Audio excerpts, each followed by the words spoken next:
చేనులో పంట వేసిన తర్వాత అటవీశాఖ అధికారులు తమ పంట పొలాల్లో వచ్చి చెట్లు నాటుతామని ఇబ్బందులకు గురి చేస్తున్నారని పోడు రైతులు ఆరోపిస్తున్నారు. విత్తనాలు వేసి మొక్కలు వచ్చే సమయంలో వచ్చి తమపై దౌర్జన్యం చేస్తున్నారని ఆవేదన వ్యక్తం చేశారు. కొమరం భీం ఆసిఫాబాద్ జిల్లా వాంకిడి మండలం చిచ్పల్లి గ్రామానికి చెందిన పరిధిలోని డోంగర్ గావులో ఈ ఘటన చోటు చేసుకుంది. సుమారు 40 ఏళ్లుగా సాగు చేస్తున్న భూములు ఇప్పుడు వచ్చి ఫారెస్ట్ భూములను లాక్కోవడం అన్యాయమని ఆవేదన వ్యక్తం చేశారు. పెట్టుబడి పెట్టి విత్తనాలు నాటి మొక్కలు పెరుగుతున్న సమయంలో వచ్చి తమ పంటను పీకేసి చదును చేసి బదులు ముందస్తుగానే చెప్పి ఉంటే ఖర్చు పెట్టే వాళ్ళం కాదని, అన్ని చేశాక తీర సమయానికి వచ్చి ఇబ్బందులకు గురి చేస్తే తమ జీవనం ఎలా కొనసాగించాలో తెలియటం లేదన్నారు. కానీ అటవీశాఖ అధికారులు మాత్రం గతంలోనే వారికి విత్తనాలు నాటడానికి వీలేదని చెప్పడం జరిగిందని, అయినా రైతులు పట్టించుకోకుండా మళ్లీ పంట వేశారని అధికారులు చెబుతున్నారు. వాళ్లంతా మహారాష్ట్ర ప్రాంతానికి చెందిన 5గురు 20 ఎకరాల అటవీ భూమిని అక్రమంగా సాగు చేస్తున్నారని, గత సంవత్సరమే వారికి చెప్పినా వినకుండా మళ్లీ ఈ సంవత్సరం పంట వేశారని తెలిపారు. अजला नगर 40-50 साल की खेती कर रहे, ये खेती हमारी नहीं, हमारी शाड़ी की है। हाँ, उन्हें करके खा बोल के उन्हें नौकरी है दूसरे के पास। अभी फारेट वाले तो आके हमारे तरस कर रहे हैं। इसके डॉक्यूमेंट्स वगैरह क्या है? क्या है ना डॉक्यूमेंट, पानी नकला है, सब है।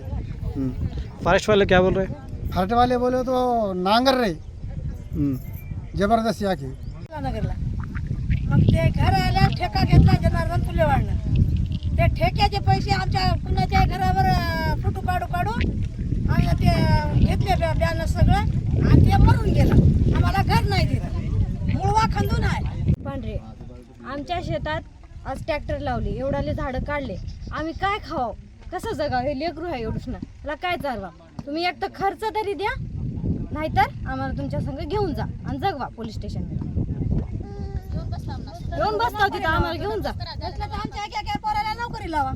Forest range officer Asiabad. నా పేరు గోవింద్ చంద్ సర్దార్. ఇది ఒక భూమి, మన ప్రభుత్వ భూమి, ఫారెస్ట్ రిజర్వ్ ఫారెస్ట్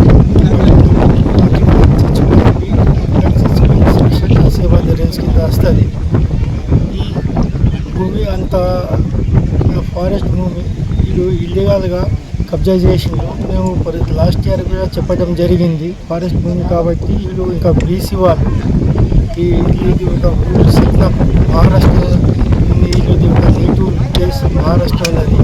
మహారాష్ట్ర ఏరియాలో ఉండి తెలంగాణ దగ్గర వచ్చి తెలంగాణ రిజర్వ్ ఫారెస్ట్ లీగల్గా